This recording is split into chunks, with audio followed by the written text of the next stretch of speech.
Before the video starts, I just want to let you guys know that the winner of the Complete in Box Banjo-Kazooie giveaway is going to be pinned in the comments below. Thank you to everybody who entered the giveaway, and make sure you are subscribed because there's going to be a lot more giveaways in the future. Thank you guys so much, and I hope you enjoy today's video. What's going on, guys? In today's video, I'm going to be making the ultimate retro gaming console, and I'm going to be showing you a step-by-step process on how you guys can make your own. The build that I was going to be doing was a RetroPie on a Raspberry Pi. If you guys are familiar with a Raspberry Pi, it is a single board computer that you can use for countless projects. You can use it to program mini robots, you can use it for home automation, and you can even use it as a mini PC to surf the web or do homework on, like Microsoft Word documents and stuff like that. The Raspberry Pi has skyrocketed in price. Unfortunately, they have been sold out on the website for a long while now. The only way that you can get them is the secondary market, and for a Raspberry Pi 4 8GB, which is like the top of the line Raspberry Pi you could buy, you should be paying about $75 for it. But there's people on eBay selling them for over $200, so they are really scalping those little boards. So we have to scrap the idea of the Raspberry Pi, unfortunately, but luckily for us, the build that we're gonna be doing today is not only cheaper, but it is way more powerful, and it will run emulations and ROMs way better than a Raspberry Pi ever could. This is an HP EliteDesk 705. It is a mini PC that has 16 gigabytes of RAM, an AMD Ryzen 5 Pro processor, and a 256 gigabyte M.2 SSD. It is a decent little computer that I managed to pick up for about 140 bucks.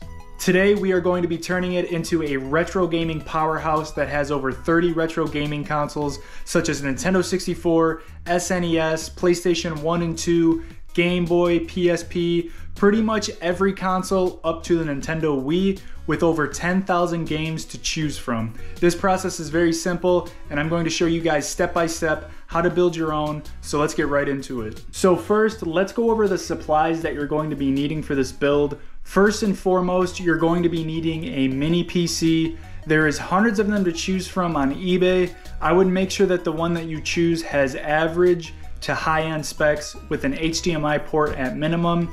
You also want to make sure that your PC has an M.2 SSD slot because we are going to be flashing a new one to boot our PC up from. Here is the exact mini PC that I went ahead and bought. So if you guys want to do this exact build as me, go ahead and grab this one. Next, you're going to need a new M.2 SSD. I got mine off of Amazon. For this exact build that we're doing today, you're going to need a minimum of a 1 terabyte capacity.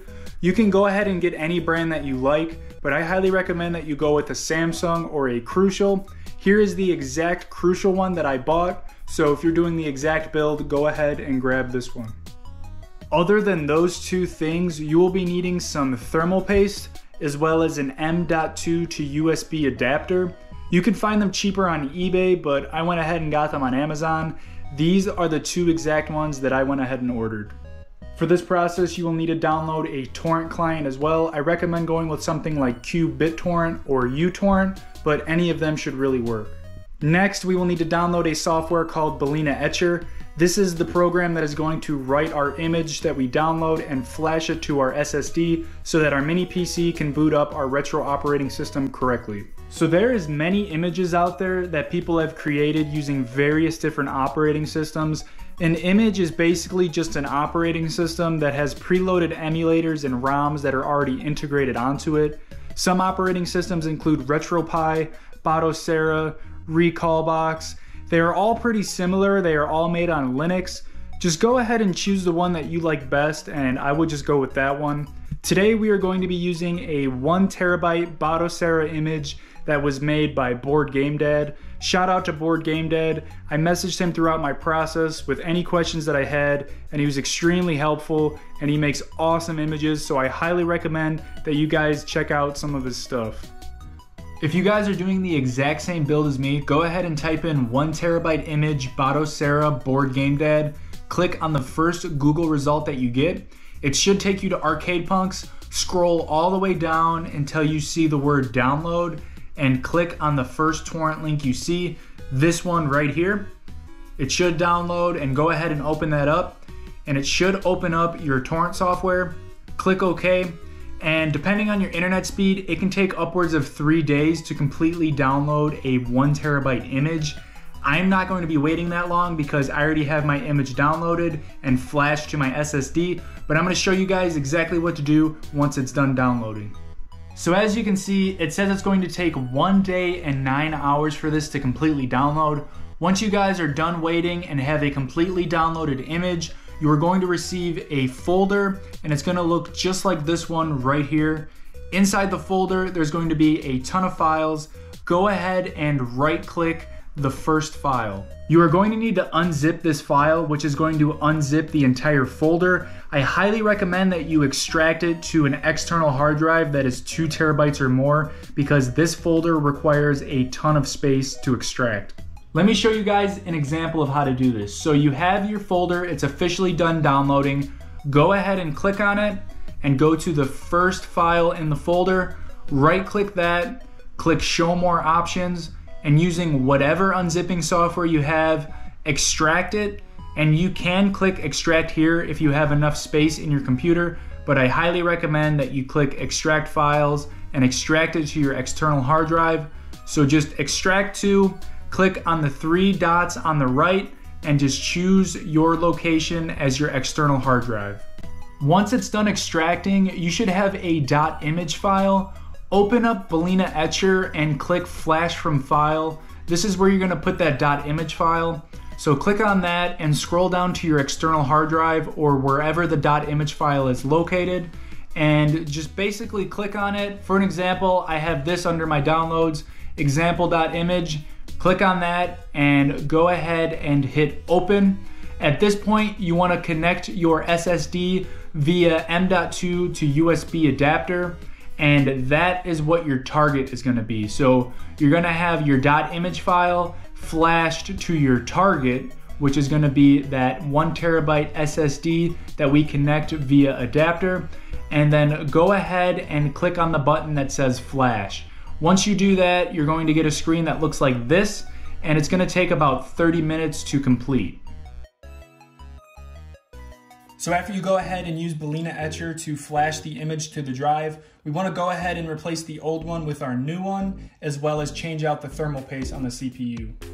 So to get to the CPU and the drive, we have to take the top off. So basically you just want to unscrew this back screw right here.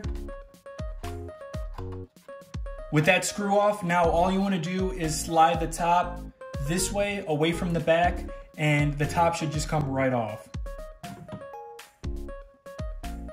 The drive is held in with 1 screw, so you want to go ahead and unscrew that screw. Once the screw is completely out, it'll be in this spring position right here, and from the spring position, all you have to do is pull the drive out.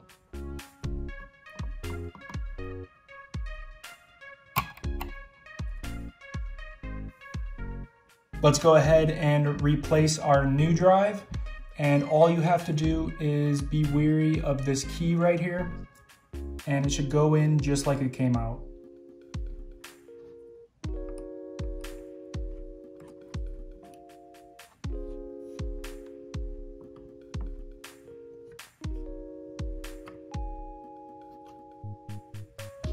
Once you have the drive in this spring position, just push it down and screw it back in.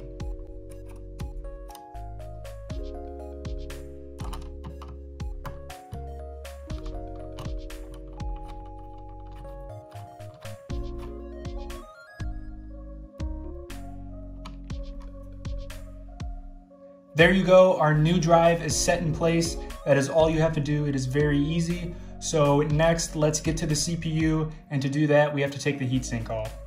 First, let's go ahead and remove this fan right here. Just place that off to the side.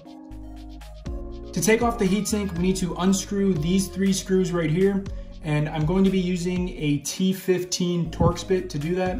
HP recommends that you take them off in a sequential order. So we're going to be taking this one off first, and then we're going to move to this one, and then we're going to move to this one. So take them off in that order. Make sure you take off this little connection right here. This is a connector for the fan that attaches to the board. Make sure you gently pull that up so it's not connected to the board anymore.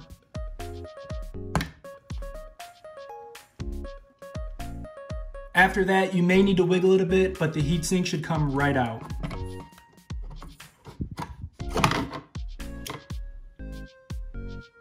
To take off the old thermal paste that's on the CPU as well as the heatsink, I am just going to be using a paper towel with a little bit of alcohol, and then I'm going to be gently pressing on it until all of that old thermal paste comes up.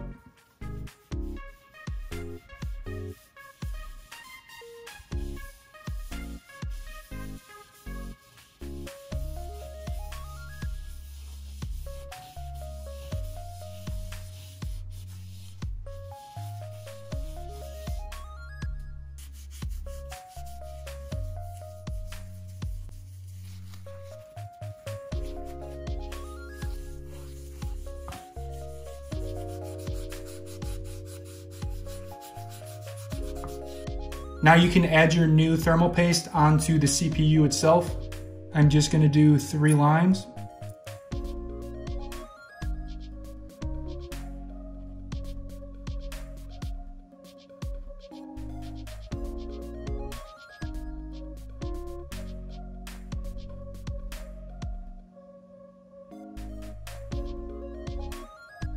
That should be plenty of thermal paste. Let's go ahead and replace our heatsink.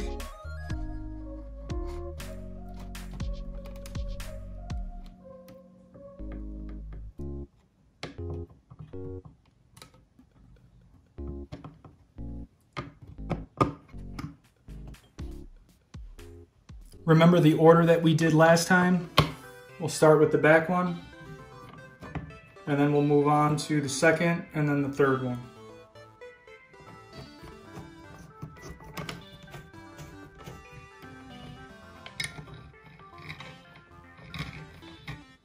Once the heatsink is all tightened down, make sure you replace that little connector back here and then put our fan back on, and then we can put everything back together.